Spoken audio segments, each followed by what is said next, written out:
Hello বন্ধুরা, transformation journey day 22 নিয়ে চলে এলাম। প্রতিদিনের মতন সকালে উঠে আমার সেম শিডিউল থাকে, ব্রেকফাস্ট বানিয়ে ব্রেকফাস্ট খেয়ে তারপরে ঘরে সব সবজি রেডি করে গেলাম বাজারে। মাছ আর মাংস নেওয়ার ছিল,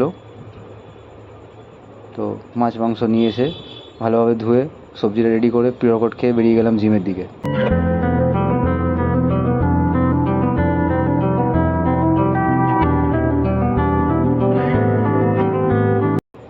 আজকে গিয়ে করেছিলাম লেগসের ওয়ার্কআউট। আগের দিন তোমাদেরকে হ্যামস্ট্রিংয়ের ওয়ার্কআউট দেখেছিলাম, আজকে পুরো ফোকাস ছিল কোয়াডসের 4টে ওয়ার্কআউট করেছিলাম। ফার্স্টে আমি ফ্রি স্কোয়াট দিয়ে শুরু করি, 100 ফ্রি স্কোয়াট দিয়ে। তারপরে করেছিলাম বারবেল স্কোয়াট স্মিথ মেশিনে, তারপরে করি লেগ প্রেস, তারপরে ওয়াকিং লাঞ্জেস, তারপরে লাস্ট ওয়ার্কআউট ছিল লেগসের আছে লেগ এক্সটেনশান। এরপর করেছিলাম কাফের দুটো ভেরিয়েশন।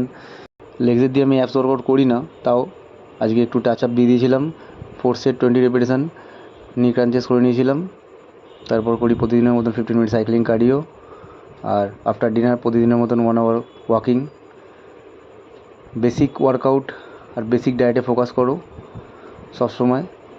অ্যাটলিস্ট 30 থেকে 40 মিনিট নিজের প্রতি দাও প্রতিদিন। যারা এখনও স্টার্ট করোনি তাদেরকে বলছি, অ্যাটলিস্ট 30 থেকে 40 মিনিট প্রতিদিন নিজের ওপরে দাও। ফ্রি হ্যান্ড এক্সারসাইজ করো, ঘরোয়া খাবার খাও, ফিট থাকো, হেলদি থাকো। সবথেকে বড় কথা হলো শরীরই সম্পদ। তোমার শরীর থাকলে তুমি সব কিছু করতে পারবে।